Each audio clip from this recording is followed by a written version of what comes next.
So hello to you today from a very wet and windy Cornwall. I'm here on Damer Bay, which must be one of the most beautiful places on earth, even on a day like today. The tide is out and it's a real blustery, wet, all-day Cornish rain day. It's going to rain all day. It's a bit windy, but I've got my windjammer, so I'm hoping the sound will be bearable. This windjammer was very kindly donated to me by a viewer of this show, Laurie. So thank you, Laurie, and thank you, Shaw, who gave me the bit of kit. And I think this would have been one of the places where, back in the day, where Padstow was, I think, fell victim to the Barbary slave trade, which saw, over the course of the 15th, 16th, 17th, 18th and 19th, probably not the 15th, probably from the 16th to the 19th centuries, I think the number is over 500,000 West Country folk stolen into slavery in North Africa. It's a story that you don't hear told very often. But anyway, so to the subject of today's walk and talk, and it's a subject I've looked at before. It's a touchy subject, to put it mildly, but I want to come back to it. UK demographics. What will the UK population look like in 2035? And very different from today is the answer. So I happened upon some Department of Education statistics, as you do, from the January 2021 school census. And they're quite telling. White British now make up 64.9% of UK primary school kids, while what the DOE calls minority ethnic makes up 33.7%. The remaining 1.6% is unclassified. So minority ethnic means Asian, 12%, white non-British, 8%, black, 6%, and mixed, 6%. That's the category my two eldest kids come under. Now bear in mind that this is the whole of the UK, so it includes primary school kids in remote rural parts of the country where white British would probably be over 90%. Where I am in southeast London, in the London borough of Lewisham, I'm obviously not there today, white British makes up a much lower percentage, I guess probably less than 20% in some classrooms. So that 65-34 ratio compares with 80-20 in 2006 and 85-15 in 2002. So that's a roughly 70% increase of minority ethnic in 15 years, or 125% in 19. I hope I've got those calculations right, and statisticians please correct me if I haven't. Another 70% rise in 15 years would take us to 58%, and thus white British minority in primary schools by 2035. What is the case in primary schools will, within a generation or two, reflect the country as a whole. Demography is destiny, as the saying goes. Now, here are those statistics visualised, and you'll notice a slight levelling off in the past couple of years, and that'll be, I venture, COVID slowing down the movement of people. There's possibly also some white Europeans seeing their children as white British, particularly as they get older and into secondary school.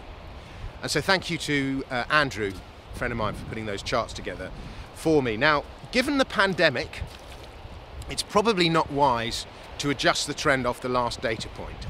And so we project those trends as follows, and at some point between 2030 and 2035, according to that trend, white British are likely to be a minority in primary schools. They're already a minority in state nursery schools. Here's the table, although the head count is so much lower as to be statistically not that significant.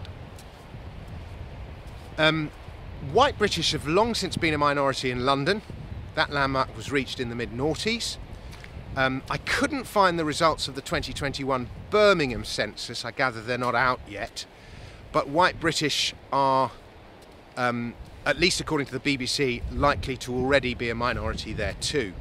In 2011, they were at 53%. So what to make of it all? Some will see it as a good thing, champions of multiculturalism and so on. Those who don't like white people or feel that Britain needs to atone for the empire and so on. Others won't see it as a good thing. Is it a good thing? Is it a bad thing? It almost doesn't matter what your opinion is. Because firstly, it was not something British people were ever given a vote on. And that is the trajectory that we're now on. There are more people in the world than ever before. More of them than ever before are on the move, whether displaced by wars, by lack of water, by poverty, by hunger, whether they're simply looking for better opportunities. Who can blame people for wanting to do that? There's also a deliberate agenda. Putin, for example, puts lots of Central Asian, Syrians and so on the border to Belarus to get them coming into Europe to create instability. So a lot of it is planned. There is an agenda in some quarters to take over the West, if you like, to populate the West. So these are all reasons, but the other factor is technology. We have better planes than ever before. We have better trains, cars, automobiles, boats than ever before. And so people are able to move quicker and further than ever before. This is a global migration of people of historic proportions, a tide in the affairs of men. Now, as a libertarian who isn't crazy about the idea of national borders, I've always had a fairly relaxed attitude towards movement of people. If you want free minds and free markets, you have to have free movement as well. But if you want an expansive and benevolent welfare state, then open borders do not work. Infrastructure, transport, schools, healthcare, welfare, revenue from the tax system, tax revenue, it all gets overwhelmed, and locals will feel that they are not getting what they pay tax for. A free market can quickly adapt to a large-scale mass movement of people. Businesses won't complain if they've got more people to sell to or cheaper labour to employ. You know, look at something like how supermarkets have adapted, it suits them. But state systems, education and the NHS, for example, heavily unionised and regulatory, as they are, they cannot move more quickly. Capital doesn't get allocated as effectively, and nor with such restrictive planning laws and the way land is distributed can home building adapt. And the reality of the social democratic world in which we live today is that we do have national borders and an expansive welfare state. And the UK, in the way that it currently operates, it's going to struggle with immigration levels over 200,000 a year for a sustained period. We don't have the infrastructure. Net migration is currently at 313%. And I imagine COVID will have changed that, though.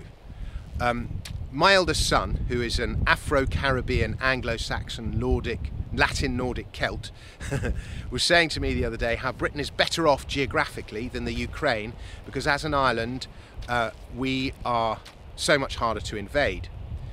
But the immigration we've seen over the last 20 years would suggest otherwise, because maybe invaded isn't the right word, but there's certainly been we've been heavily populated. Now, how do you get the numbers down? Do you even want to get the numbers down? I gather something like 700,000 people come to the UK each year and 400,000 leave. So a simplistic solution would be to let no one in for a period and while letting out those who want to, letting them go. I mean, it's a bit simplistic, but in the face of this global mass movement of people, should the state defend local people and traditional ways more? Many feel the UK authorities aren't doing that. Many feel that people are coming here and then complaining about it. Meanwhile, institutions from the BBC to the police, in bending over backwards to not be seen as racist, they're doing the opposite. And many locals don't feel they're properly represented even in the media anymore. And, you know, whether it's through not properly policing child rape gangs or knife crime, bias and discrimination in the media, changes in the way that history in particular is taught, but other subjects as well, you know, local people do not feel, they feel threatened. And even something as banal as banning saying Happy Christmas for fear it offends non-Christians, and some councils, I think the Red Cross did that, and they replaced it with bland nothingness like season's greetings instead. These are all constantly erosions of long-standing Western European traditions. I mean, maybe those ways need eroding, I'm not sure. But I'm kind of with Jordan Peterson on that one, that a tradition is the combined, accumulated wisdom of thousands of years of forefathers or hundreds of years of forefathers, and they are not to be shedded lightly. But no wonder so many people feel threatened by what is going on, and then to be told that our ways are not acceptable, that we are racist, that we need to do more, whatever it is, no wonder people get pissed off.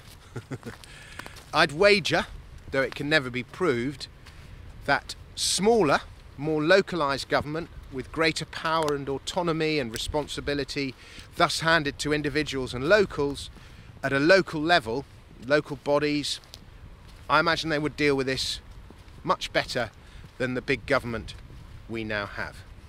But we will never know. I'm not sure what the answer is, but the sooner we can at least talk about it openly and honestly without fear of people screaming racist, the better.